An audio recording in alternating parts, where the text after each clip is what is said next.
Thanks, I'm gonna. I can't see it. Always like that. And it's.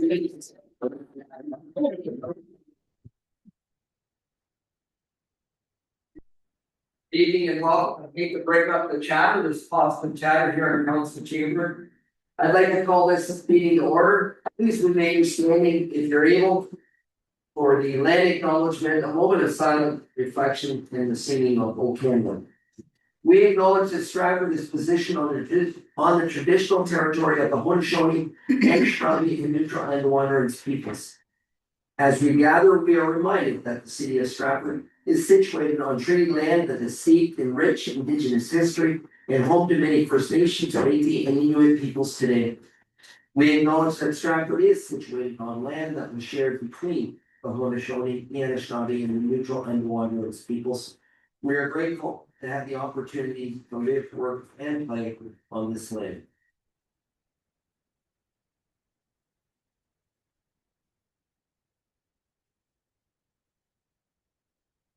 Thank you.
Please be seated.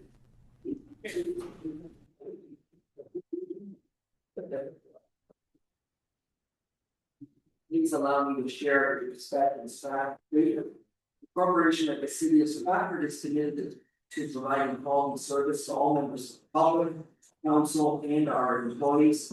Our goal is to promote a safe, healthy, respectful, inclusive, and positive environment. We have a responsibility to treat people with respect by creating safe and respectful spaces. It is the city's expectation that all residents will be respected. And clerk, the meeting first. Through your worship, item 2 is declarations of pecuniary interest. Are there any declarations? And if so, please state the general nature thereof. None noted. Item 3 is adoption of the minutes, and there is a motion that the minutes of the regular meeting of council dated May 26th be adopted as printed. Thank you. Moved by Councillor Nigel, seconded by Councillor Henderson. Any discussion? Minutes as provided. Seeing none, all in favor? Opposed to any, that's unanimous. Carried. Item 4, adoption of the addenda, and on Friday, an addendum was circulated to add a report to section 7. And there is a motion that the addendum to the regular agenda of council and standing committees dated June 8th be added to the agenda as printed. Thank you for that item. Councillor back, the seconded by Councillor Hunter. Any discussion? Seeing none, all in favor? Opposed to any, unanimous and carried. Item 5, support of the committee of the whole in camera session. Item 5.1, the June 8th session was canceled. Moving to item 6, hearings and deputations and presentations. There are none scheduled for the regular agenda portion. Item 7 is orders of the day, and item 7.1 is the licensing appeal committee composition update. And there is a staff recommendation that direction be given on the appointment of a member of council to the licensing appeal committee as an alternate member to November 14th, 2026, and that the appointment be confirmed by bylaw. Any interest or nominees coming forward with that? Councilman Kate, go ahead, please. I would be happy to sit on that. Thank you. So would there be a mover to, Councilman King? I'll make that. Thank you, Councilor Burback, second by Councilor Henderson. Any other requests from council? Seeing none, then call the question, all in favor? So many, that should very thank you, Councilor King. Safe. Item 7.2 is the designation of 87 Nile Street, and there is a staff recommendation that City Council designate 87 Nile Street under the Ontario Heritage Act in the passing of a bylaw pertaining to the attributes noted on the agenda, and that commemorative plaque be installed on the subject lands with all costs borne by Heritage Stratford. Mover that item, Councilman Kate will move, second by Councilor Burback. Any discussion?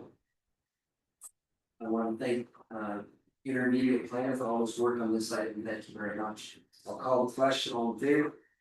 Opposed to any, that's unanimous. Item 7.3 is the draft 2024 audited financial statements, and there is a staff recommendation that the report titled Draft 2024 Audited Financial Statements dated June 8th be received for information, and that council approve the draft statements to be finalized, including any minor changes if required. Thank you. The mover for that item, moved by Councilor Hunter, second by Councilor Niger. Any discussion? Seeing none, all in favor? Opposed to any, that's unanimous and carried. Item 7.4 is the 2026 Medical Tiered Response Memorandum of Understanding. And there's staff recommendation that City Council authorize entering into a medical tiered response memorandum of understanding with the Perth County Paramedic Services in Perth County. And that the Director of Emergency Services / Fire Chief be authorized to sign the MOU on behalf of the corporation. Thank you. Councilor Burback will move that, seconded by Councilor Niger. Any discussion? Councilor Burback, thank you. Through the chair, yeah, I think this is a great opportunity to work together, so it's really nice to see the MOU coming forward, and I guess I was gonna ask the chief if would it affect the number of calls that the fire department would respond to versus having both the ambulance and the fire responding to certain calls? The chair, considerably, it's actually going to change, reduce the amount of medical responses that the fire department will see. With the new tiered response with different colors. And the beauty of this is the paramedics and fire department can be tiered to 2 or 3 responses at a time that are critical responses or acute responses. Whereas right now, if I had someone with a mild nose bleed, myself or medical paramedics, they cannot be tiered to a different response, say a child in choking hazard or something like that. So this is going to reduce the amount of response we go to because we don't transport casualty of the patients, and we can't set on scene for 2 or 3 hours. So that's how this agreement works, and they have this is happening in one of the last ones in the province, last regions of the province to go with the city system. Like not at all in there covering it. Yes. That's great. I think it's an excellent idea. Thanks for your work on it. If I may, Chief, will this allow for a little bit more proactive work from the members, because if they're reducing the amount of time, will this support that opportunity to grow? Yeah, through yourself, actually, this is going to give us a lot more opportunity to complete training and complete inspections. With our inspections that are gone considerably reduced because we have a lot more medical responses. We were over 3,000 medical responses last year, where when I first got here, we went at 1,200. So we're going to be getting out to their businesses and getting a lot more thorough inspections. And also it's our younger staff familiar with buildings under a less stressful period of time. Thank you, appreciate it. If there's nothing else, I will call a question, all in favor? Councilor Anderson. I just, I thought you were voting real quick. I was putting real quick, but then that raised through the chair, I'd like to ask. So you said there was over 2,000 last year, that's like 7 a day. So have you actually looked at how many of that 2,000 it would have reduced by, or have you had a chance to do that? Through the chair, actually 3,000, and the common average that we've seen with the other fire departments who've been doing this for a year or so, half. So we're looking at about 1,500. A lot of our responses are shortness of breath. Very minor responses. But we have to respond, obviously, because the third tier response, we hear everything that's before. The process has changed completely, how you respond, and what you respond to. Okay, that raises another question in my mind then. So you mentioned shortness of breath, which I've just had a friend that had to do twice. So of those ones that you wouldn't have to respond to, or any of those you wish you would have responded to, you know what I mean? Like it was actually more serious than would have been deemed. Through the chair, every once in a while, that may happen. Yeah, We've gone to many, vital signs absent.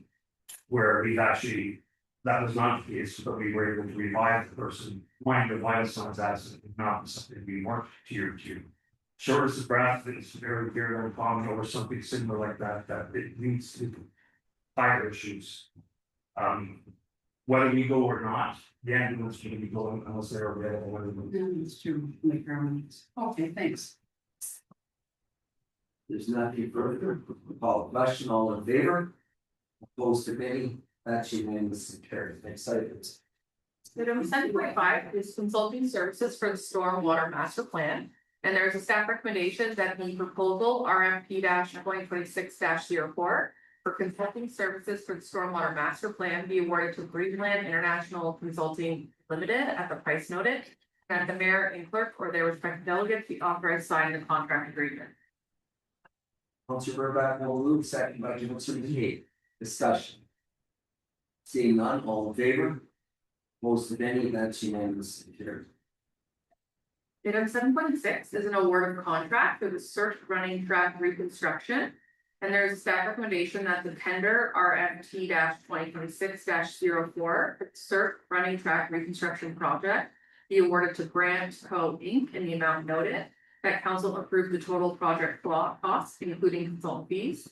That council authorized the funding of the shortfall from the parkland dedication and cash in lieu, recognizing that sponsorships and donations and or grant funding would reduce this amount. And that the mayor and clerk or their respective delegates be authorized to sign the contract agreement. Councilor Nigel, will you? Thank you. Second by Councilor Henderson, thank you. Councilor Henderson, question, Paul. Madam Chair, I just wanted to note that from the accessibility committee, we're pretty excited about this because this can mean we can have accessibility events up there and also be able to get around the search center. So we're really pleased that this is going forward.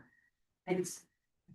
Councilor Burbach, go ahead, please. Through the chair, yeah, I think it's an excellent project, and I just had a couple of questions about possible grant opportunities. I know that we kind of missed one.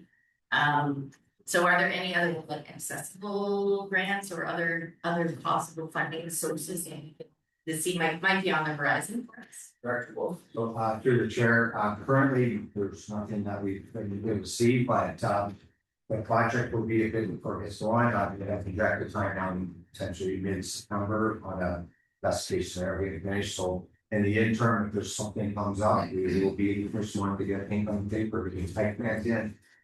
Great, thank you. And then just as a follow-up, the parkland dedication cash in lieu.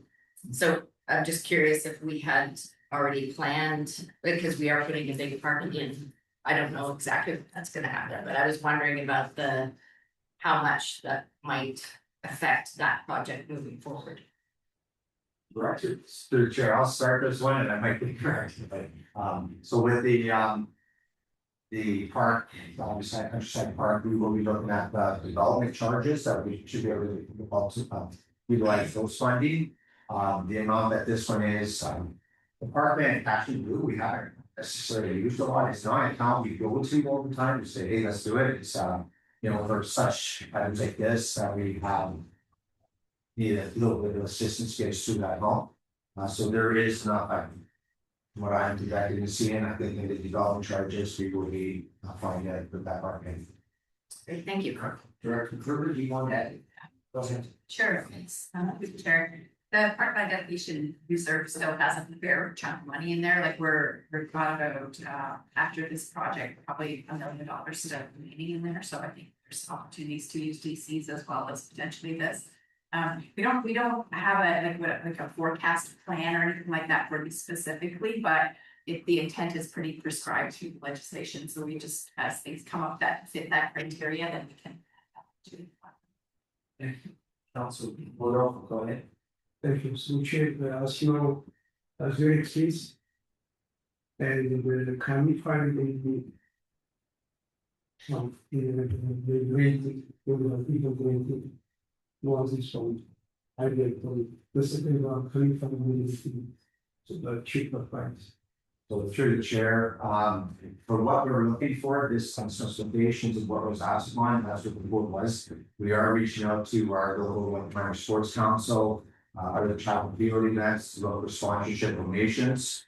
So we are actively looking into getting more donations and sponsorship opportunities to help reduce the costs of the all. So that is there, so we're looking at that as well. In order to be able to host events, the specifications are written the way they are, so that we can go out to Athletics Ontario events and get some bigger tournaments and events that come to Stratford. If we don't go in this direction, then we won't be able to team anymore, which is a bit of a knock on the sports tourism when we're trying to get more people in Stratford and help with the economy with the businesses within town as well.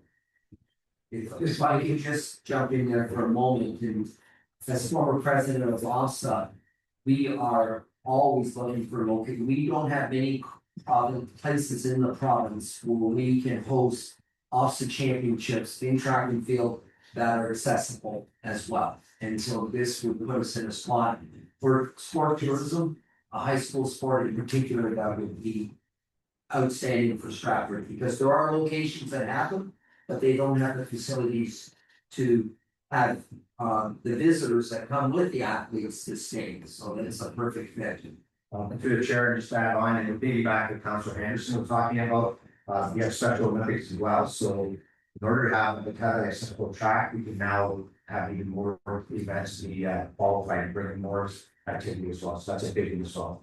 That's This that means can make you a rate.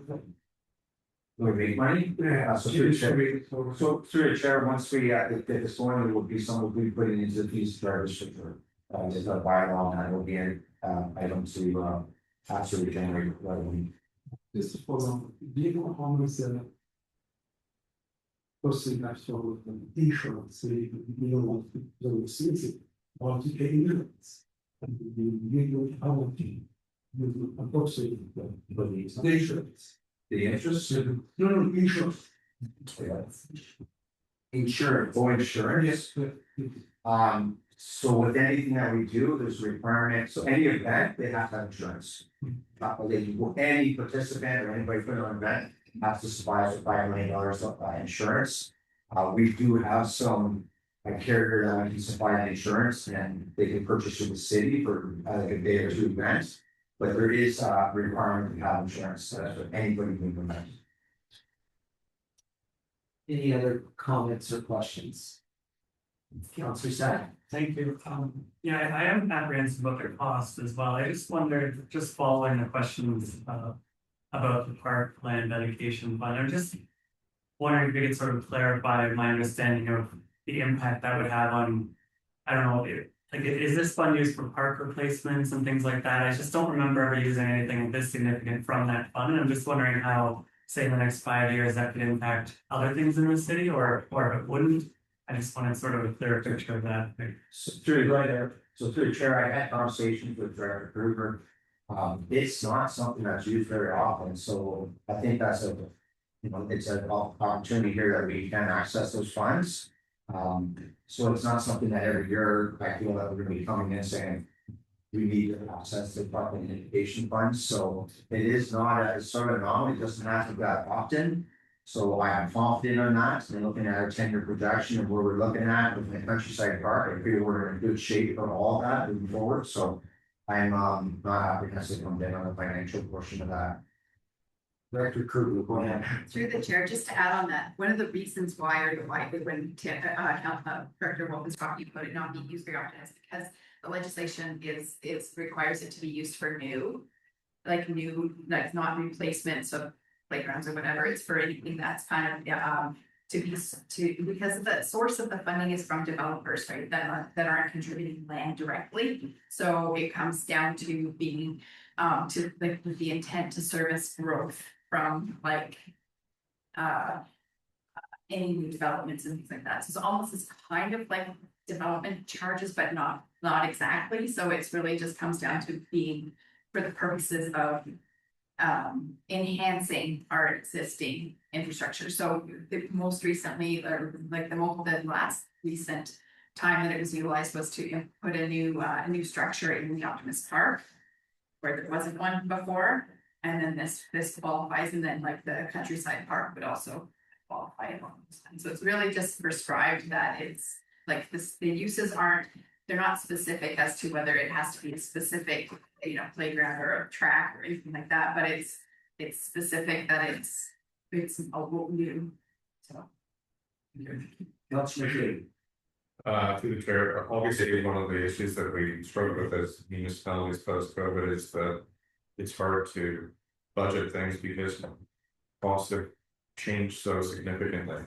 It does obviously give us pause to look at this in those terms. But you have to look at it in the long-term value of that for the city in terms of bringing in the sporting events that you're talking about. Also with the high school and being able to attract people who want to have their kids have a facility that they can utilize in the city of Stratford that is of that quality and accessibility as well. So given all of that, I can certainly support this recommendation. Just as we were having this conversation, it just brought up a couple other questions. So if we're planning new parks, is that official plan work, or is that the master recreation plan that we're working on, or is it both? Yeah, it's through the Parks and Rec master plan. So the consultant that council approved funding this year's budget for Parks and Rec and community services starting out process.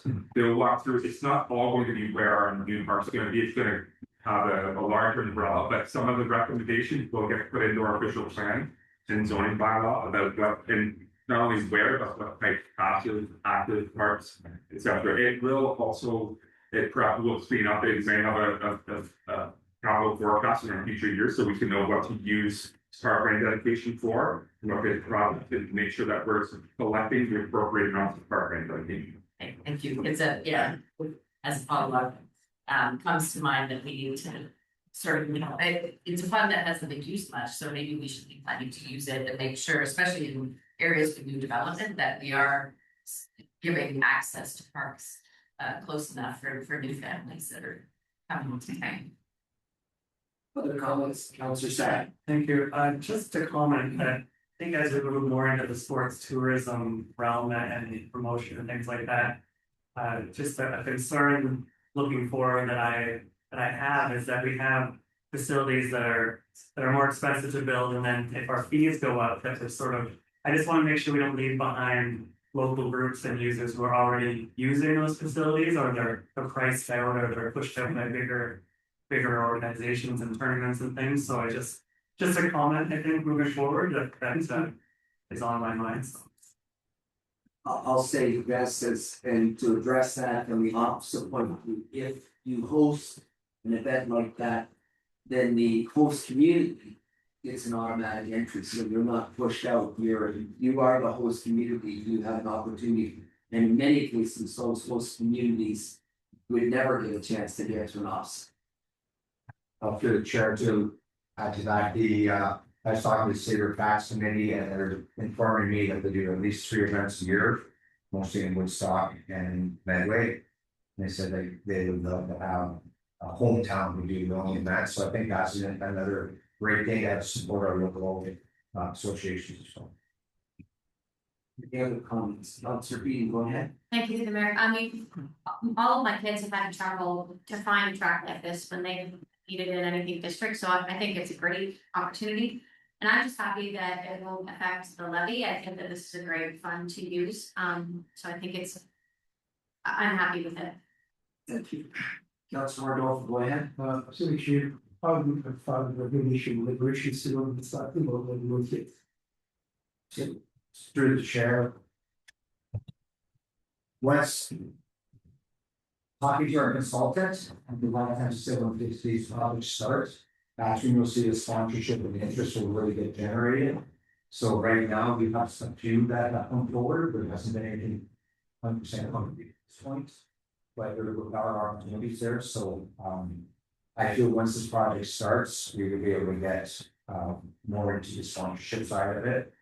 It's difficult for someone to sponsor something that they don't know what's happening, so that's probably Just when you, okay, if there was this the issue of top, but do we have any that's ready for that? Which one we have working to use that, just right money to buy, we have enough money to add. And this one, yes, the chairs. Other comments? So this project, I know I was head of this at the original went in. And we've been looking for resurfacing. Not only for tourism, but also for over 2,000 students that could use it during the day. Accessibility has been a key part in my time at both those schools, so. I'm pleased that it's on the floor, and if there's nothing further, I'll call the question, all in favor? Opposed to any? That's unanimous and carries. Exciting.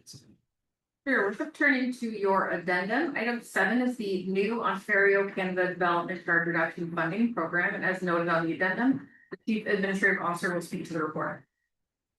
Mr. Moran. Perfect, thank you, council. Sorry for the long and likely confusing report. Typically grants are fairly straightforward. You collect the money, you get funds that offsets the tax base for the user fees. And there's no reason why we would say no to grant funding. In this case, this is a much different program, fairly new or very new to us, very short timelines, and there's a lot of questions on it. In very, very simple terms, it's an offset to the development side of things and the cost of housing. So if we were to apply for $3 million, we would offset or reduce development charges by almost $3 million. The province would provide us that $3 million. That development charge then would flow through to developers for a 3-year period. Developers then would pay less in development charges that presumably will add up to the number that the province and the banks provided the city of Stratford. The caveats are, of course, that the city needs to provide at least 10% of that of the project cost. So it costs the municipality 10% or at least 10%. Whereby right now, those growth projects are funded, if we choose a project that is 100% funded by the seeds, development charge would pay 100% of that cost. So strictly looking at it from the municipality's financial perspective, why would you get a grant that you're gonna have to pay 10% where we're already using development charges that you don't have to fund the 10%? That's the financial component. From a housing perspective, from a affordability perspective, the idea is, yes, that grant doesn't come to the city participates in that funding opportunity. The development community gets a discount on our development charges by however the calculation works, let's say it's 30%, maybe 50%. And over 3 years, that hopefully creates, number one, more housing supply, more housing starts, and the market will adjust to reduce the price of new homes and new units by approximately the cost of the discounted leases. That's the concept behind this. There's no assurances that'll happen, but again, presumably the market will drive how that goes over time. That's what makes this complicated. There's a few other rules within the program that we still don't have answers to around what it does to your future development charges. And development charges are confusing, very, very kind of unique thing. But to put it simply, what had happened today is, let's say we did a program and we applied and we reduce our development charge by 80%. Those development charges have to stay at 50% number, there's no indexing, and we're in the midst of having to review our bylaw as of April of 2027. When you review your bylaw, you review your updated housing numbers, you review your updated capital costs, and the number that may go up or down. Typically it'll go up. We can't make those adjustments. So then we're in essence freeze for a 3-year period. So what will happen at the beginning of year 4, we're gonna have to increase development charges by the 50% that we've been discounting for the last 3 years, plus add in indexing of costs that have gone up for the last 3 years, plus add in the cost of whatever changes come out of our development charge study moving forward. So that could increase in year 4, your development charges by 250% or something to that effect. So what it does is create this weird shift. It's gonna be good for the next 3 years. Then it might create this weird anomaly where you have a huge increase in development charges, which again, people will forget why we had a discount in the first place. That'll be on you or the new council to determine what we're gonna do about those development charges. There's gonna be pressure that comes out of that. And who knows, there might need more programs like this. There's no doubt the province is really secure on their thoughts that DCs are too high in the province and need to come down, and this is the way to do that. We are an anomaly. Our DCs are not necessarily high in comparison to a lot of our peers. We're about $18,000 for a single attach, whereby the GTA are upwards. The highest is, well, quote me on this, the highest is around $107,000, but a lot of them are between the $60,000 to $120,000. So again, you can see from that perspective, reducing the costs or reducing DCs by 50 or 30% is going to be tens of thousands, in some cases, $100,000. For us, 50% discount around $9,000 a unit for a single attach from that perspective. So that's what makes this difficult from a staffing perspective, especially without the limited time that we've had, the week that we've had to do this analysis. And how it will impact and some of the questions we have about how it impacts things moving forward. Again, the advantage we have in Stratford is because our DCs are as low as they are, a 30% number. If you look on page number 4, we estimate we're bringing in between $3 and $3.5 million a year in development charges on the residential side for Canada over the next few years. What that 30% looks like over a 3-year period would be about $2.7 million. 50% would be around $4.5 million.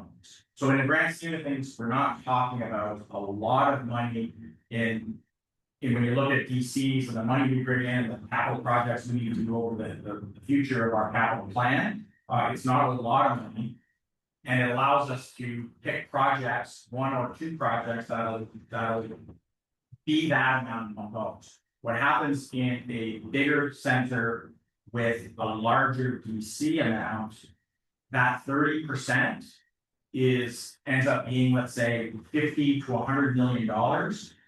They cannot pick projects, 5 projects that will amount to that amount of money. So in order for them to participate in the program, it's going to be a much bigger cost to that municipality or those future DC funds than it would be for a municipality like the city of Stratford, where we could very easily pick out a project or 2 projects within our DC background study for $3, $4, $5 million. Pretty confident we get that money back. We'll have to find a 10%. Over time, there's going to be a shift in our DCs, but not extraordinarily, because we're talking millions of dollars, not tens of millions of dollars. And we'll recoup that money over time. It's just getting from a timing issue in the future. Again, we're trying to get answers to some of those questions around the background study and what happens when we change our DC bylaw. And presumably, it would be 30% discount. So then as DCs go up, it's still a 30% discount, but it's going up by 4%. Now, in the next year, instead of 9,000, it'll be 9,200 or 9,400. That presumably is how it works. So the way the back or the information reads is right now, it's frozen at that previous number. Again, we'll wait and see what that confirmation looks like over the next week or so on that front. But that's an important piece of the question. So that is to say, like I said before, I've given some options for council to consider It's difficult for us to apply without getting some sort of input from council on this one because it does have a possible implication and a possible implication on development charges rate. So it's hard for us to apply without coming to council. In the options, one of the options is we can provide you more information as we go forward, do a couple of examples using real projects, real information, real application. The application is supposed to come out on Wednesday. So we'll have the actual application to work with. And have a special meeting so that we can give you 3, 4, 5 options. Here are the options you can go with. And then pick one to apply by the following Friday from that perspective. I've also put it in the agenda or in recommendations that you can give us some general direction and we will then go forward on that basis. If you want to mitigate the financial impact, then we'll apply at the minimum levels being likely around the 30% DC mark and around 10% municipal contribution mark. If we go to the more extreme, we could be more around the 50% DC write-off or refund, and look at increasing our municipal contribution by a little bit more, 15 or 20%, to give us that best chance of getting success. I will tell you, this is probably geared a lot more bigger municipalities that are gonna have a lot more potential housing starts than we do. So in order to be successful for an application, if our stance, we want to move this forward, we want to help our development community, our housing starts, then we probably need to increase the DC portion from at least 30% to 40 or 50%. Even you can go further if you wanted to. You want to really put an application out there that is significant. You can ask for instead of asking for $4 or $5 million, we ask for $8 or $9 million, and we have a 75 or 80% DC refund. And that presumably would be an application that is very compelling to the province, even though we may not compete with the big sectors. That DC refund piece would be very appealing and very stark from that perspective. And we can find projects, for example, our sanitary project that we're talking about, probably the best example we have is around an $8 to $9 million expected cost. Argument to be made that maybe not all of our DC background study costs are in there, so we have to maybe look at the project. So with that being said, in the roundabouts, I'm happy to answer any questions or turn it over to my colleagues to answer any further questions. So it is number one, very simple on one hand, but very confusing on the other. Development charges in general are confusing. But number two, you can also give us some directions, some general direction, and we will look forward and try to put an application that meets that direction. If council prefers, we'll give you some options. We'll bring those back to you with the numbers of what it means and what we think it means, with all the information we have, and that's what we can do a simple quick meeting on, let's say next Monday, give you the options, and then we'll put the application in following that. If council really wants to see what this looks like, because I don't have any data, but I can explain.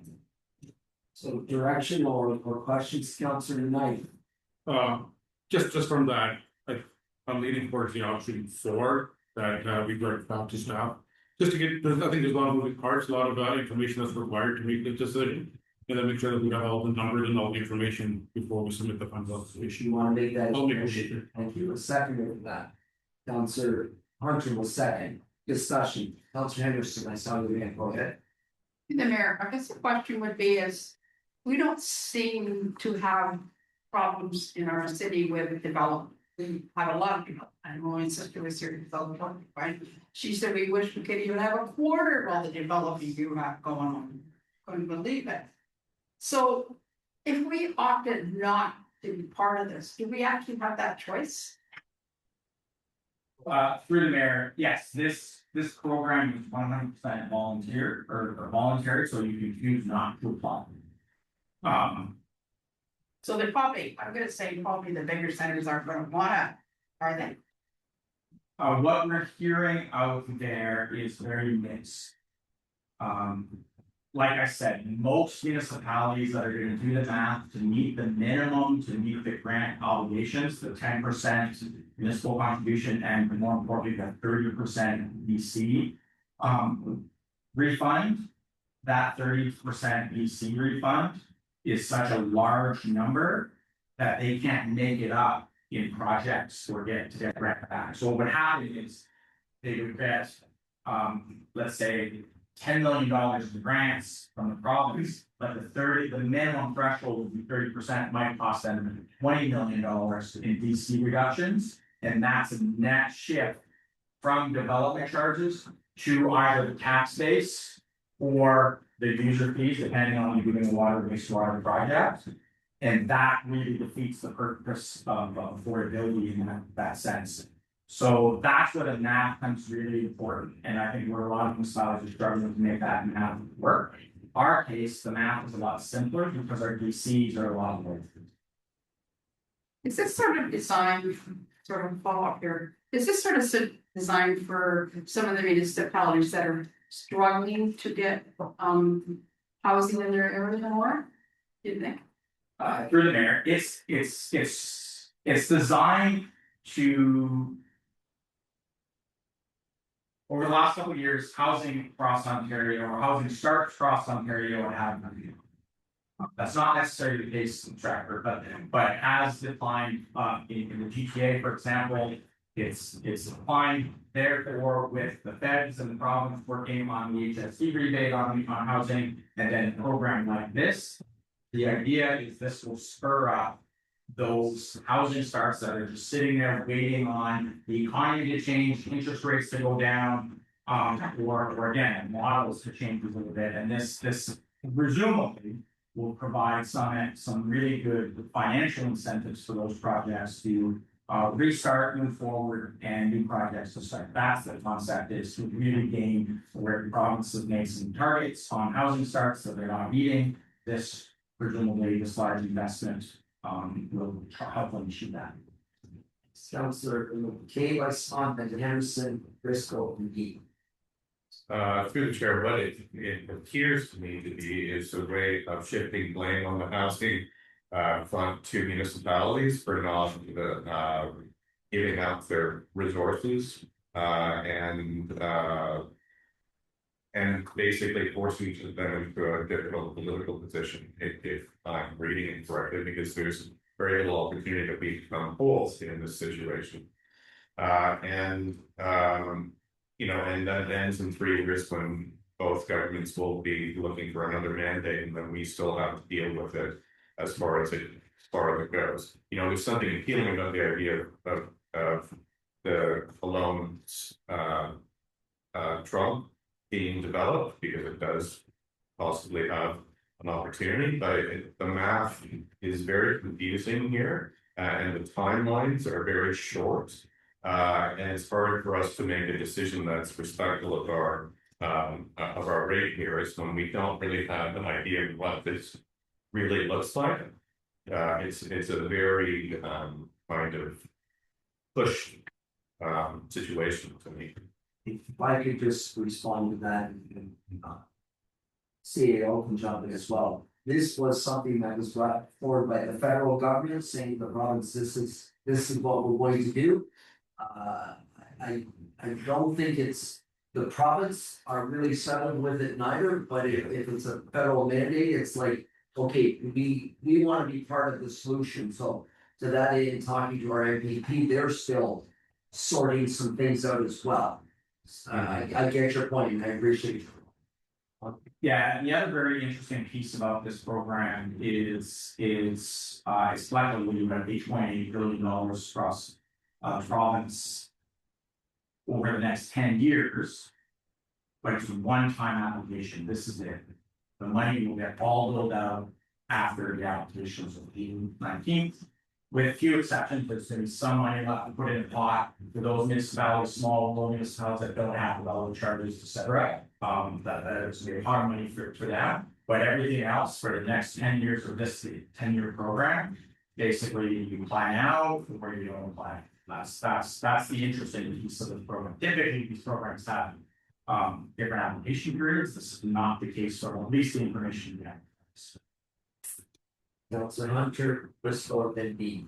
Thank you, through the chair. I was in favor of Councillor Niger's motion because I think some more information, if we can get more, would be helpful. One of the questions I have is there a mechanism that ensures that any savings to the developer flow through to the consumer?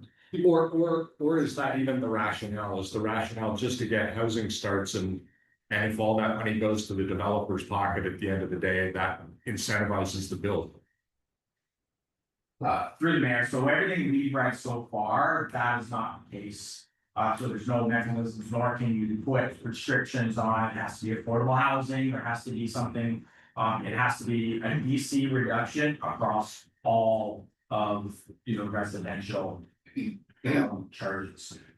There, we do have some questions around right now, for example, purpose-built apartments, there's already an automatic discount that came on Bill 23. What we're not sure if it's compounded on top of that discount or not, that's still a question that's out there. But presumably, to answer your question, no, and actually, when you watch the announcement that was made back in March, as I believe it was Premium Ford that said the market, the intent is when asked that similar question, the market will adjust itself, the market will solve that problem. And that's listen, there's development chart, and this is backdated March 30th. So if we get approved, let's say in August, we would backdate it to March 30th. The point is somebody that's trying to develop a building permit on March 30th. That building is likely already sold, already at a price.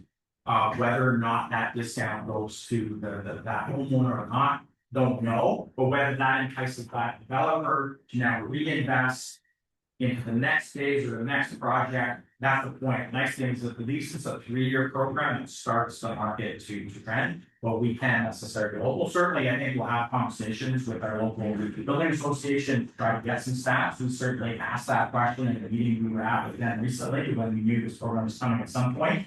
And the answer was absolutely, it will lead to lower cost of housing and that will shift down over time. Again, something we cannot control. Just, I like the provincial government mentioned, I'm inclined to want to support this, but I'm struggling to see how it's actually gonna lead to. I think the pressure on our city is to get more affordable housing, and I'm not sure this is a direct connection.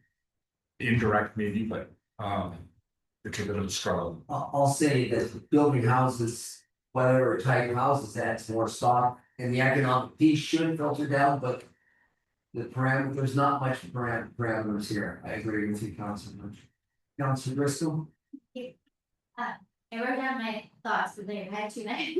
I support the motion to wait for more information, but I do also was leaning more to option one, that this was received for information and it would not be pursued. And so if you allow us to last from I completely understand why option view was presented because staff, that was an incredible report by the way, that I thought was very detailed, laid out all of the expertise, really showed features as staff, that it was very valuable for me to read through. That we're trying to balance our housing priority with the financial exposure, and I respect that, but again, in us wanting to be team players, but being a team player for a poor solution isn't a good way to be a good teammate, especially to our electorate.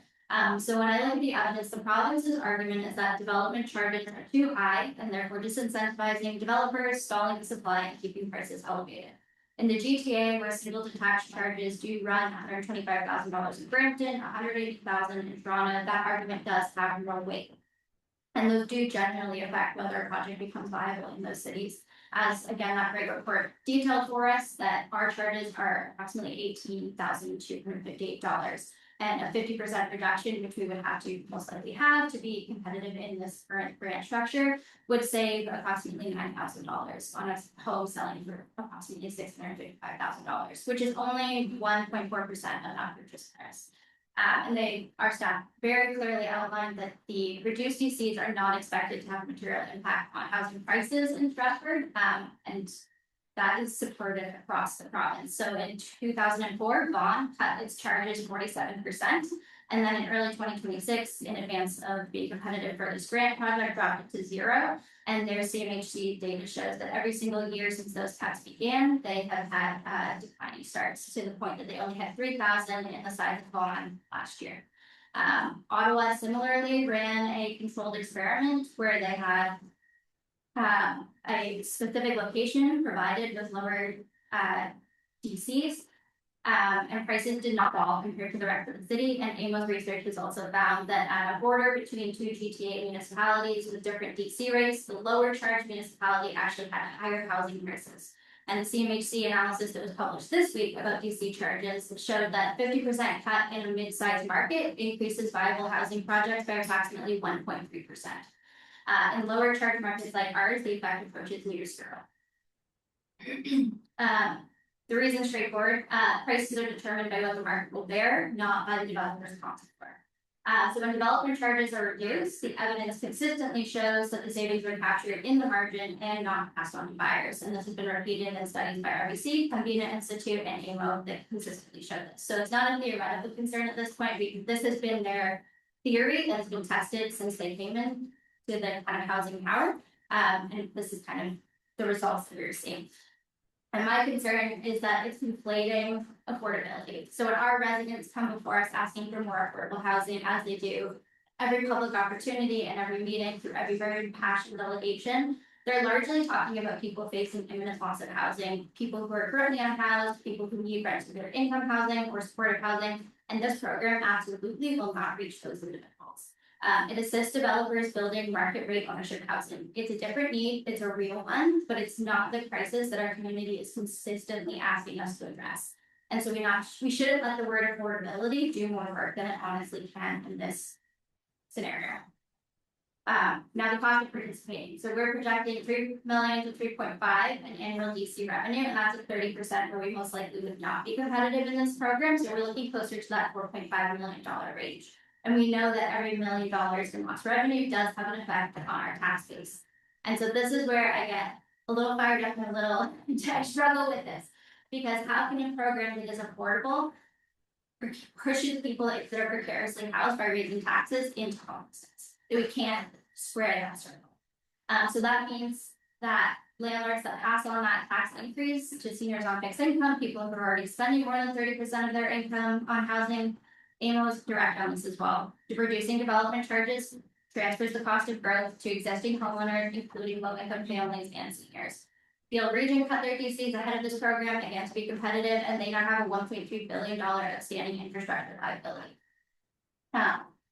There's also something that we mentioned, it's been mentioned here, that our DC bylaw expires in April 2027. We've already had a new background studying process, and I think it's a real, at a time when we are trying to claw back our economy as municipalities to preemptively potentially give up an opportunity to use that bylaw to a really creative and important advantage if it is this true affordable housing need that we want to address through this. Now would not be the time to make a permanent fiscal commitment before we know what our actual home infrastructure needs are. I have an issue with the fund itself. It's $8.8 billion. Again, that sounds large, but in context, Ontario municipalities collect $3.5 billion in development charges annually. Over 10 years, that's $35 billion in foregone DC revenue province-wide if everyone went to a competitive 0%. So this fund approximately covers 25 cents on the dollar, perhaps 50 cents on the dollar if we actually went that far. The assessment criteria, it's already been touched on, the depth of DC reduction, the number of homes enabled, the size of municipal contribution, all of those favor high growth areas, and we can't be kind of naive to political context as well. Those high growth areas are also political battlegrounds. So when we look at how our project would compete, again, we are making a permanent decision on a non-guarantee, and I don't think that's responsible in it. The timelines and the fact that rural and small municipality parameters have not been announced, and find again disrespectful to our city's staff and our time, as well as communities of our size that are doing so much with so little already. And so I'll wrap up. I wanted to put an alternative on the table that if it really is about affordable housing, that there are other innovative examples. I'm not saying this is a definitive answer, I'm just it's just to illustrate the point. That should be moved to establish a standalone registered critical entity, city as a housing foundation, perhaps as a land bank that is CRA registered, independently governed, and mandated for affordable housing. We have two channels we can tap into within kind of the development space. First, the province has already eliminated up to 130,000 in HST per unit on new homes. We can invite developers building in Stratford to voluntarily direct a portion of those saved earnings to the foundation in exchange for a charitable tax receipt that would be worth up to 40 to 46 cents on the dollar. They will still come out ahead, and the savings do something real for the people in genuine need, and it creates a mechanism that ensures things pass actually back to us. And to the individuals that are most in need for housing. And the second lever would then again be development charges. Developers have an option of paying their full development charge and then optionally donating 30%, if that's the discount that's being asked for, of that amount to the foundation. The receipt is issued, we still receive the full DC revenue, but essentially we're creating there's no discount, but no tax burden on existing residents. As the foundation acquires funds, we now have the funds available to go acquire existing market stock that becomes part of our infrastructure and become our own supply that we can maintain and manage for community-based housing, and then allow for our more congregated settings to transition to group supported housing. And so that's just one example of the way we could address the DC charges, probably through our new bylaw if we look at innovative creative solutions. That's one idea that's in contrast to what I don't believe is a supportive solution. So that's why I would not want to. Apologies to the law issues. So thank you, and I'll try to provide context around what Councilor Risto was talking about. The decision council really that's in front of you is if in one of the examples, if you're going to dedicate, let's say $300,000 to $300,000 to $500,000 to this program that would reduce receives for 2 years, is there a better program for use of that $300,000 to $500,000? We don't have that in front of you today because we don't have time to prepare for that. But I think that's one of the questions is you invest your portion, municipal contribution to go towards this program, which again provides good backing from the province, provides a good support network to our building community, that type of positive feedback, or do we dive a little deeper into specific Stratford issues? Is that $300,000 capacity? And it could be as simple as when we're doing a DC program that if affordable housing projects are created, you will receive a discount of X amount for your DCs, and that goes directly to define your specific policy needs, not necessarily the branding policy. So again, that's not on the report, but I think that's where Councilor Risto is really heading with that concept, right? Yeah, I just that's actually the question I had while reading it a couple of times: how many units could we buy for 5 million that actually addresses our needs? Thank you to the mayor. I think it's hard to top that. But the way that I read this is that the taxpayer is subsidizing a developer. I can't see it any other way. And I think to make that, I think you just also iterated that 10% that we would be paying. I would rather have control over what we want to put that toward rather than it just being generally dispersed across. Like we put it toward a specific project. If we want not a nonprofit to come, we could offer them that amount or something in DC. So I just think that it'd be better put to use. I do not think that the tax base should be subsidizing developers. And I would actually prefer option 1, not because I don't approve of option 4. It's just that I really don't think this is a good idea. So like to put staff on the project doing all this work doesn't make sense to me. So I'll be voting against it, not because it's just because I think option 1 is better. Thank you. Councilor Seth. Thank you. Yeah, I agree with some of the comments. I think this is just another example to me of something that's been sort of put on Stratford as a municipality potentially that is more suited for other municipalities or perhaps nobody. I mean, it's up to each municipality. Could there be a benefit? Possibly, but I think more possibly it's a risk to our taxpayers, and the last thing we want to do is put a further burden on our taxpayers, and I think it's very unlikely this would have any effect on the price of housing in Stratford. So I don't support the motion on the floor. I agree with some of the other comments. I think we should be not applying and receiving the report. Councilor Niger and then Councilor. There's a lot of great information that was presented, thank you for that. And there's a lot of details information I think we're lacking of just to make that decision. So that's why we prefer for option number 4 is so we can get all the information before we make a decision. And see what makes best sense for the city and for our residents, where we're gonna put our tax dollars to. So that's why we're number 4 is that how can we get all the information, make a proper decision? Read the report, a lot of information there, a lot of information shared today. And I think we need to compile that and bring it back and see what we can move forward with the best interest. Sir, Burback and then Hens. Thank you through the chair. Yeah, many of my thoughts were already covered by a lot of people, but yeah, I have concerns in general. The speed at which we have to make this decision, it's pretty ridiculous, really. And what I would really be concerned with, even the program itself doesn't seem that appealing or beneficial for affordable housing in our area, but then we get locked into something. In 3 years, we could be in a big mess. Things would change, if price of infrastructure changes, that we won't be able to adjust our DCs as we go along. There's so many red flags for me.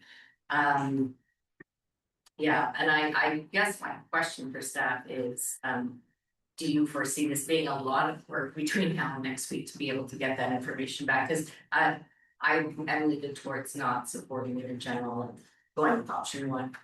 So a lot of work has kind of gone in to get us to this part, which is fine with us. I think to get you options in 4 or 5 days from now, with whatever new information we have, but at least give you some numbers around specific options is not a lot more work. The location itself will be quite a bit. So to get you the information to make a decision, we need enough time at least for the following 4 or 5 days to get the application. As the application for I think goes in, because it's not only just a quick math question, it's our planning staff need to provide documentation. I mean, a lot of this documentation we have if we choose the sanitary trunk sewer project. We've applied for grant funding twice in the past for that project, so a lot of the information we have in regards to how many households it unlocks, the area of the official plan documents, just a matter of some quick updates, but the application for the heavy lift is. So to actually provide council with at least some summarized financial options of what it means, what it might mean if we sees moving forward, I think is a fairly straightforward project. It's the application after that takes. Just as a quick follow-up then, like Councilor Briscoe's idea about using the development charges in different and more creative ways, would it be a lot of extra work to throw in a couple of scenarios along those lines, just rough ones, just for information? So that is also likely a lot, because now you're talking policy work. Right. So again, we can certainly come up with some general, I see Kendra's nodding her head a little bit, we come up with some general thoughts around programs that we've seen, or a few for that, funding, future CIPs, et cetera. So we have a lot of those basics that we can provide you. But to meet your needs, and we're actually coming back to council, like, I believe in July or August in regards to affordable housing and programs. That's the kind of work we actually want to try to get down, bring you the policy decisions and how you're going to fund those. That's gonna be a little bit more time, but we can certainly at least put a few ideas out there of what you can do with X amount. Option 1 costs this much money. If you're gonna do this simple program with the year, what program you can fund with that. The policies around it would maybe take some time, but certainly we would put forward some very basic information that's already there. Councilor Nanny, did you have your hand up? Through the chair, I'm totally against this, like I prefer the number 1 too, because of the fact.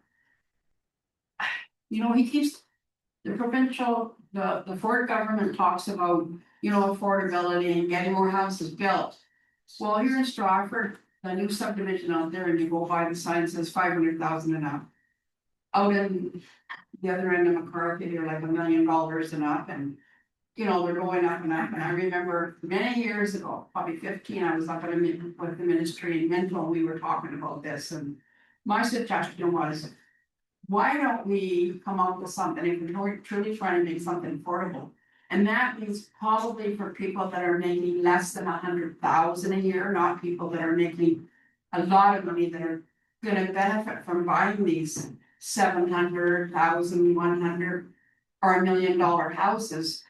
Come up with a program that we use some of the DC funding or something else where, and the province passes where we can give basic funding, like, to social services. People can apply for, when they're getting a home, we have what, 7 or 8 a year that apply for, help getting a new home, but. To be able to help the people that need to move into an affordable place and really, I don't know how they move into a $500,000 house that we afford. I really don't know how that helps, but if we can do something like that. If the province come up with something like that, that's truly gonna help us get affordable homes, like, I mean, we hear from some developers. Well, we're gonna build all these units and they're gonna be more expensive, but that's gonna free up a part of the city. But all I see is, I take a look at the house on Church Street over there. They came and said they were gonna renovate it. And I asked the question, will the people that live there be able to come back? And he said, they'll have the first right, so it's been shut down, it's 2 years now. The rent's gonna be, I'm predicting almost double what it was before, maybe even triple. And it's, they're just starting to get things ready that.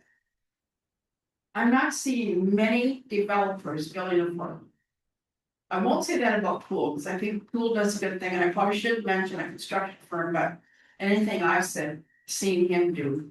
He seems to be, looking at, I don't should wait with that, yes, but. I guess my main point is, I'm just. Like, we're gonna lose money on this, and that's the taxpayers. So why would we change it? Just so you understand that this was not a provincial initiative. Well, I know it started from the federal, but it's still coming down to the province, but we Well, it apply, will, I guess. So I saw Councilor B and then Hunter. Go ahead, Councilor B. If I'm reading the room correctly, what I'm hearing is this.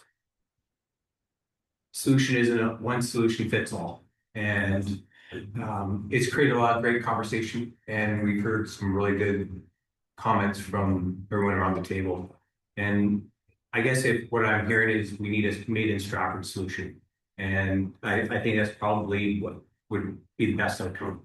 And although I appreciate Councillor Niger's comments about we want to have all the information from all the different options, I think it's. I wouldn't say waste of time, but I would suggest perhaps we're asking staff to do work that maybe isn't necessary at this time, if I'm reading them correctly. So I'll just leave that at that.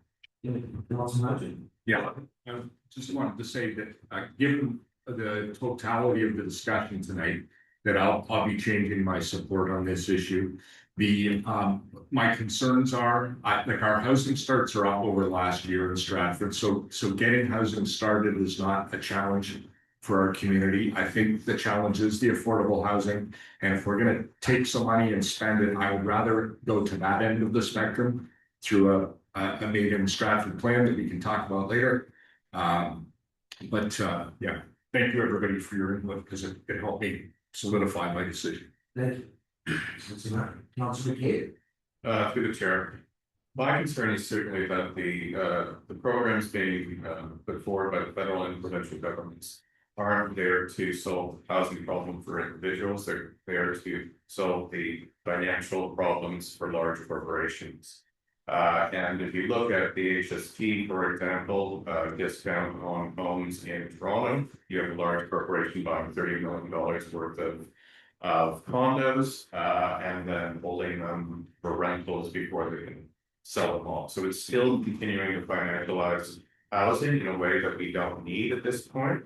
The federal and provincial governments have squandered on the responsibility for housing by not providing non-market housing solutions for that part of the market that we need it for.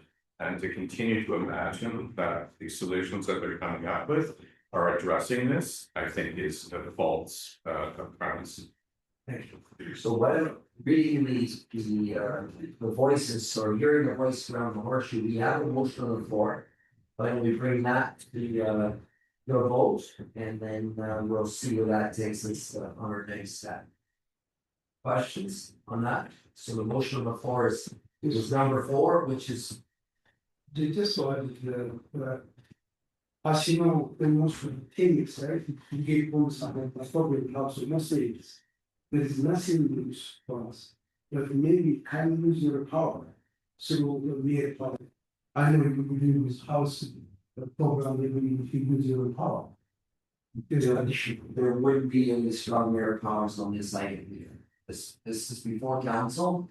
And certainly, I never use council. If council decides to pick 3, I would say council, that's your decision. So I think council's had the beauty of having a motion on the floor. It provides a platform for discussion to take place. Some great discussion around the horseshoe here tonight. So we call the question, and then we look for another motion that better aligns with the discussion that took place today. So to that end, as I've always said, I wouldn't use strong merit powers. And it won't happen tonight. So if there's an understanding of the motion that's on the floor, I'll call the question, and then we'll go from there. Okay, so all in favor of the motion on the floor? About what? So, Pardon? I don't understand, can you explain, I mean, There's a motion on the floor for number 4 in your report. And that is to direct staff to bring back to council options and financial implications for consideration being submitted before submitting the final application. That's the motion on the floor. So I'll call the question. All in favor? 1 in favor, opposed? And that's defeated. So I open the floor back up. Councilor Burback, go ahead, please. Like to move option 1, and we will receive the report for information. Thank you, Secretary. Councilor Said. Discussion. All question, all in favor. Most debate, that's unanimous, 1 opposed, and that's carried. Next item. Your worship, item 8 is business for which previous notice have been given and there's none noted. Moving to item 9, reports of standing committees. There are no standing committee reports for consideration. Item 10, notice of intent. Again, there's none noted. So moving to item 11, reading of the bylaws. There are 6 bylaws for consideration as followed. Item 11.1 is to award the tender for the CERC running track reconstruction project. Item 11.2 is to award the proposal for consulting services for the stormwater master plan. Item 11.3 is the heritage designation for 87 Nile Street. Item 11.4 is the encroachment agreement for 161 Ontario Street. Item 11.5 is to appoint Councillor McCabe to the licensing appeal committee as an alternate member. And item 11.6 is the medical tier response of Perth County Paramedic Services MOU. And these bylaws can be taken collectively upon unanimous vote of council present. Thank you. Motion to take these items collectively. Moved by Councillor B, second by Councillor Henderson. Any discussion? Seeing none, all in favor? Most of any, that's unanimously carried. And a mover for first and second. Councillor Burback will move, second by Councillor B. Any discussion? Seeing none, all in favor? Opposed to any, that's unanimously carried.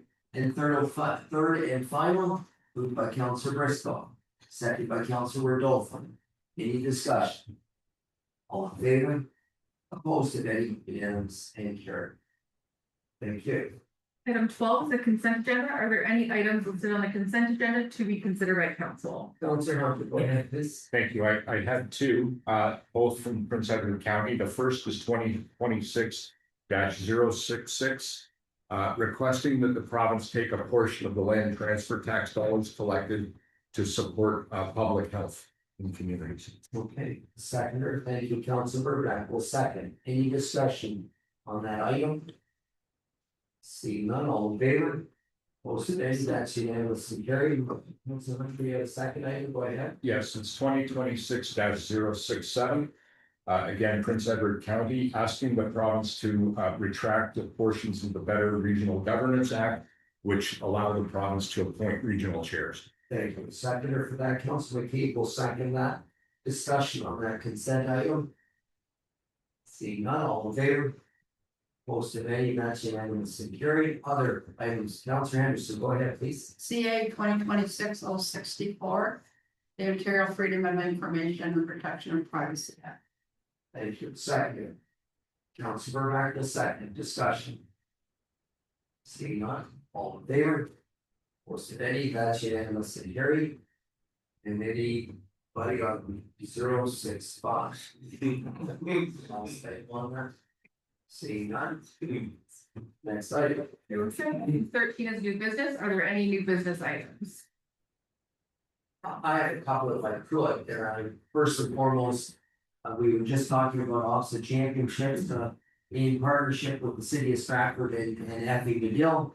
The city of Stratford posted the boys and girls Officer Rugby Championships here at Stratford last week, bringing almost 1,000 athletes to our city and their family and friends.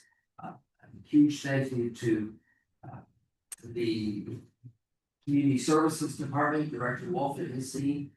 They were outstanding with regards to field preparation and working in conjunction with Effie Medill. We've done this a couple of times as a former principal there. They don't, once again, they have the facilities, but they don't have the housing piece to go with it. So that was an exceptional event, and thank you. Please pass along our thanks, Director Wolf. And the other item on Sunday, we had our annual airport fly-in breakfast at the airport.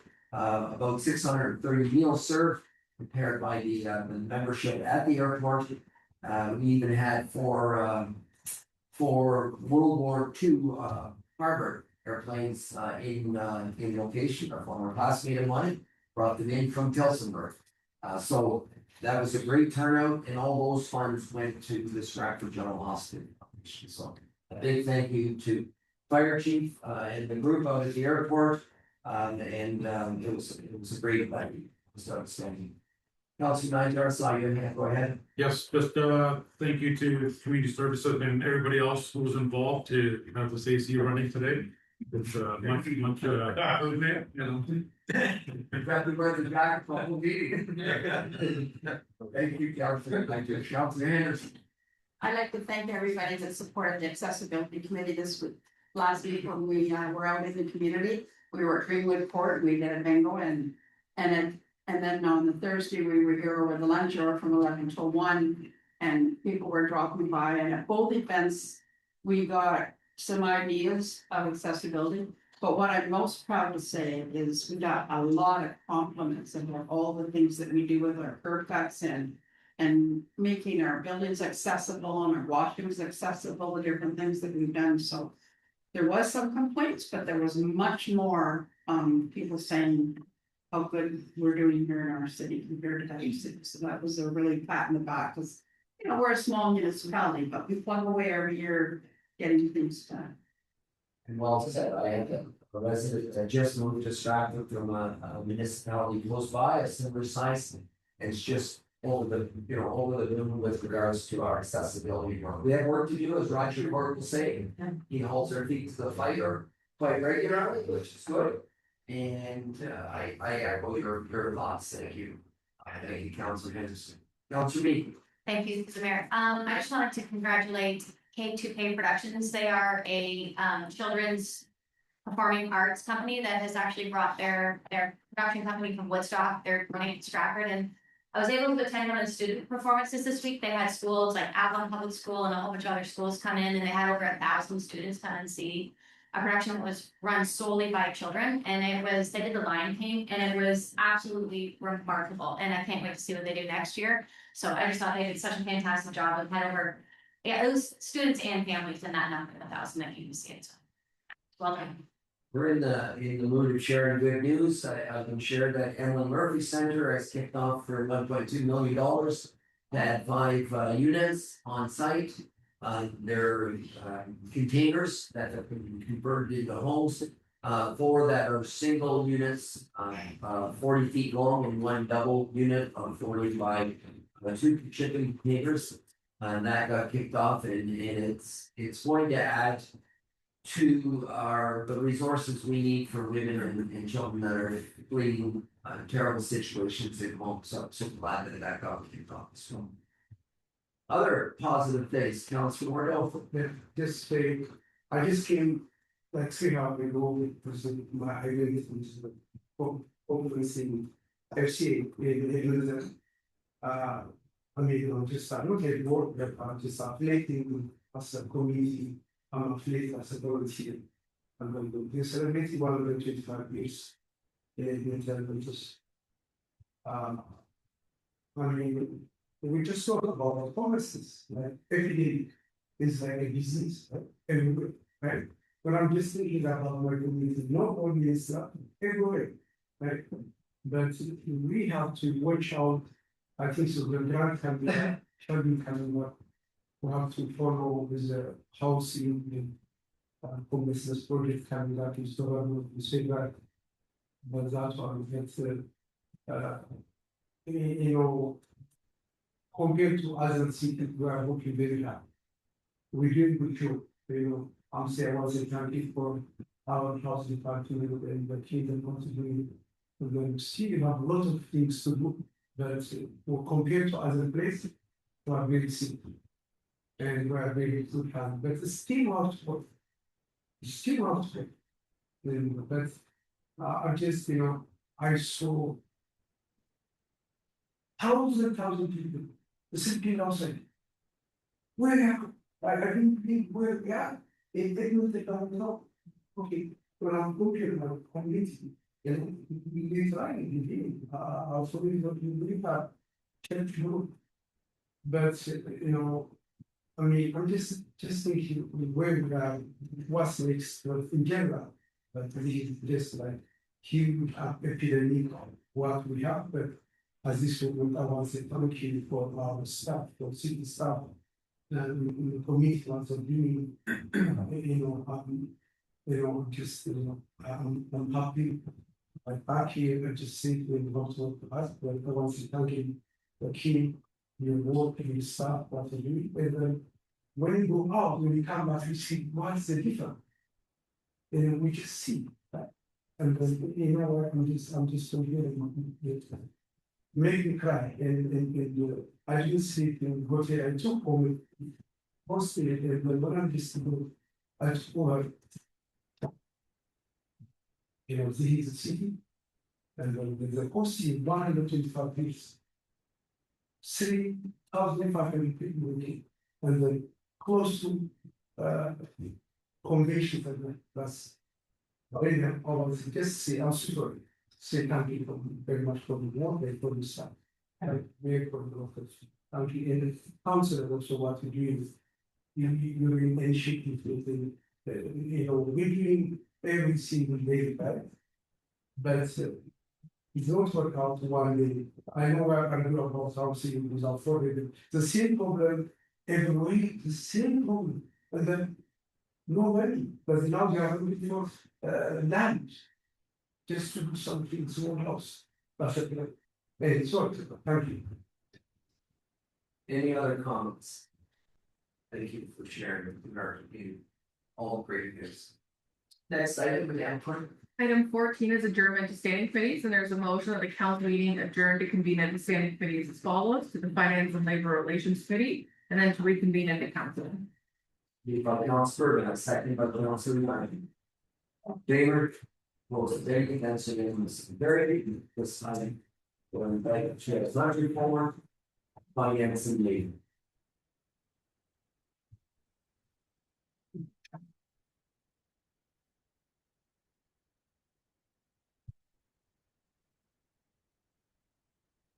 Evening, I now call to order the Finance and Labor Relations Committee meeting.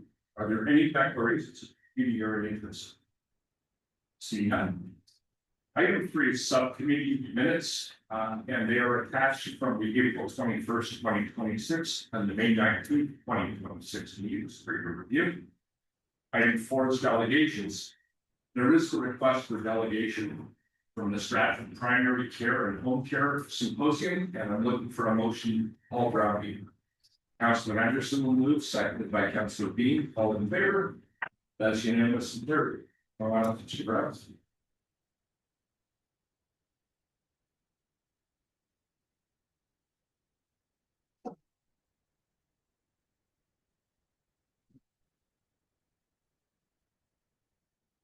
I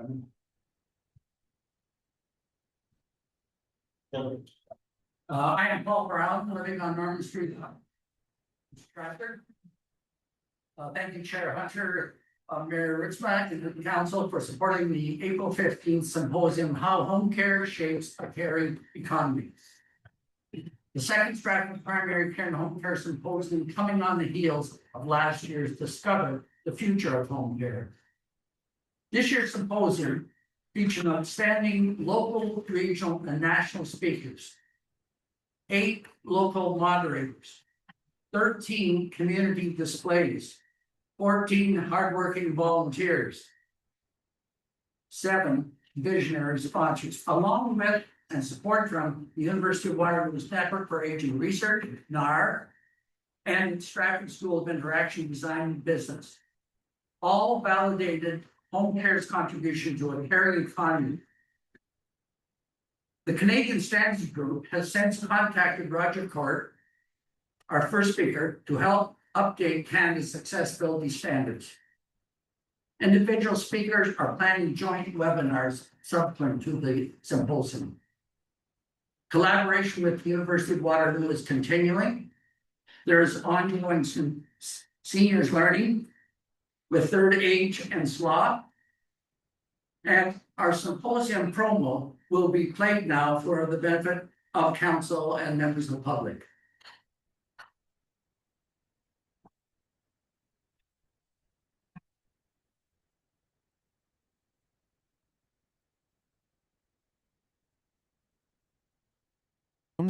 Big city policymakers, but what if the real when we think about the future of Canadian healthcare, we usually picture what? Boardrooms? Big city policymakers? But what if the real change, the real innovation, is happening somewhere else entirely? We're about to dive into a really powerful grassroots movement that's doing just that. And it's all starting in a place you probably wouldn't expect. So, check out this headline. This isn't just some small-town local news. No, this is a signal. It's the community of Stratford basically planting a flag and saying, we're going to take charge here. We're going to push for a real fundamental change in how healthcare gets delivered in Canada. And this whole push, it's not just about getting more funding. It's way bigger than that. It's about a more humane vision. Professor Catherine Burns puts it perfectly. She's talking about a future where healthcare services, the kind you usually have to go to a hospital for, can actually come to you, to your home, to the places where you're happier and more comfortable. This is what connects that local push in Stratford to a dream that, honestly, a lot of us across the country share. All right, so let's dig into this vision for home care, because it's so much more than just, adding a few more services. What we're talking about here is a call to completely rethink the very structure of our healthcare system. It's about putting our homes and our communities right at the heart of it all. And you know who frames this idea perfectly? Canada's former Minister of Health, Dr. Jane Philpott. She talks about this concept of a primary care home being a central hub, not just for your annual checkup, but for the whole shebang. She calls it the natural home base for things like palliative care, home care, and even mental health support. It just makes sense, right? So what is this primary care home they're talking about? Well, think of it as this integrated hub for both health and social services. It's like a one-stop shop for a community's well-being. And get this, it even includes things like community paramedics who can bring that high-level care right to your front door. Okay, so it sounds great on paper, right? But is anyone actually buying into this? Is it just a nice idea? As it turns out, yeah, people are. This concept is really starting to take hold, and we're seeing some serious proof that a real movement is starting to build. 110. Just think about that number for a second.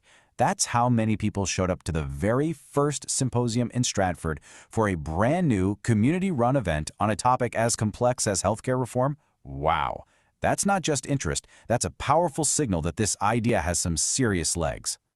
And what's really cool is who was in that room. It tells you everything about how broad the appeal is. This wasn't some exclusive club of experts. No, it was a real cross-section of the entire community. You had ordinary citizens sitting right next to politicians, doctors, nurses, and even the media. Everyone was there. The source material used this perfect phrase to describe the vibe in the room. It said this idea was touching a community nerve. And that's exactly it. This wasn't just some academic discussion. It tapped into this deep, shared feeling that, you know what, things need to change. The key takeaway here is that the community was so ready for this conversation. So, that first event, it created a huge buzz. But talk is one thing, right? Action is something else entirely. All that energy, all that momentum, it led directly to a plan for a second symposium. And this one was designed specifically to turn all that talk into real, concrete action. And what's so telling about this second symposium is who's actually putting it on. It's a small band of volunteers and visionary sponsors. I mean, this is the definition of a grassroots effort, just driven by pure passion. And the fact that admission is free, that sends a clear message. They want everyone involved. They want everyone to be a partner in building the solution together. And their goals for this next one? They are incredibly ambitious. This is not just a repeat performance. The focus is crystal clear. Move from just talking to actually doing. They're bringing in more diverse voices, especially from rural areas, and they're grounding the whole thing in real-life stories with this fantastic principle: no data without stories. They are seriously aiming to make their region a model for the entire country. So, what's the ultimate goal here? What's the end game? It's way bigger than just one event or one town. It's about building something the organizers are calling a caring economy. A caring economy. What does that actually mean? Well, it's a system that deliberately realigns healthcare to be centered right where we all want it most, in our homes and in our communities. It's all about designing a system that actually reflects our values as people, not just one that's built for institutional efficiency. And that, right there, brings us to the most important point of all. Why should this matter to every single one of us, even if you don't live anywhere near Stratford? Because this isn't just a wonky debate about healthcare policy or budgets. No, this is about pushing forward a core Canadian value, the idea of health for all. It's about making that principle a genuine reality here in the 21st century. So, I'll leave you with this to think about.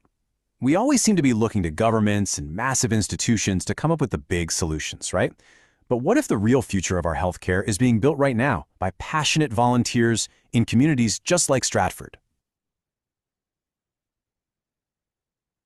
That video was created by a local marketing agency, Draper. And since that time, I've also received an invitation and attended the opening of the new offices of Dialogue Architects and Designers.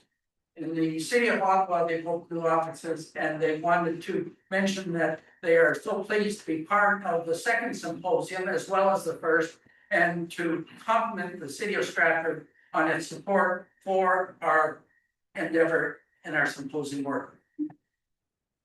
Now, I want to end by saying, with the city of Stratford playing a leading role in the 2 successful primary care and home care symposiums, there is an opportunity to influence policy and legislative change by broadening the symposium's reach. Therefore, I recommend that the city of Stratford endorse the expanded role of home care as part of a new innovative model of primary care advocated by Dr. Jane Philpott. And that the city of Stratford pursue this endorsement through the Ontario Small Urban Municipalities, OSM, supporting counties, small cities, and towns that connect urban and rural Ontario. And that Dr. Jane Philpott, chair of the Ontario Primary Care Action Team, be invited to present her primary care model and current Ontario primary care actions at OSM's next annual conference. I've invited Dr. Philpott to the past 2 symposiums, which unfortunately she could not attend due to her work commitments to the Ontario government. I feel that if she were approached by a group such as the small urban municipalities, she may be more inclined to agree to attend. Sponsorship is a financial investment and an investment in trust. 1 minute. Thank you. Thank you, City of Stratford, Rotary Club, Festival City, Rotary Club, the Stratford Rotary Club, Hazel Pizzeria and Cafe Buffon, St. Clair Pharmacy, and Dialogue Design for your visionary support of home care and primary care in Stratford and area. Thank you, Mr. Chair.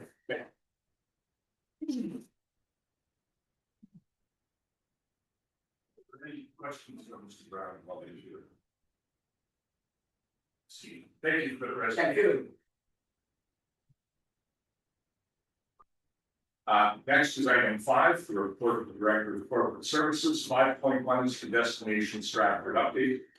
And there is a staff recommendation, the report titled Destination Stratford update May 19th, 2026 to be received for information. Moved by Councilor Niger, seconded by Councilor Henderson. Any discussion? Call the question, all in favor? And that's unanimous and carried. Item 6, Board Advisory Committee minutes and they're not provided. Item 7 is adjournment. Right, I'll move for that. Councilor Beatty, seconded by Councilor Burbank, all in favor? That's unanimous. We return. Thank you.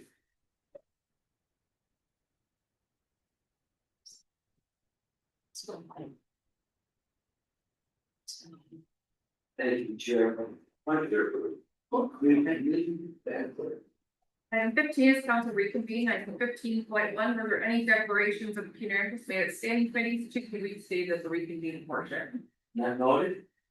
Item 15.2 is reading of the bylaws, and there's one bylaw listed, which is the confirmatory bylaw, requires first and second reading and third and final reading. First and second, moved by Councilor Satin, second by Councilor Beatty, in discussion. Not noted, all in favor? Opposed to any, that's unanimous carried. And mover for third and final. Moved by Councilor Henderson, seconded by Councilor Niger. Any discussion? See none, all in favor? Opposed to any, that's unanimous carried. Final one of tonight's meeting. We call the motion, thank you, media, audience, and certainly staff. Council, for great discussion, great presentation, thank you. Mr. Brown, having said all that, a motion to adjourn. Moved by Councilor Burbank, seconded by Councilor Hunter. All in favor? Opposed to any, that's unanimous, and 0.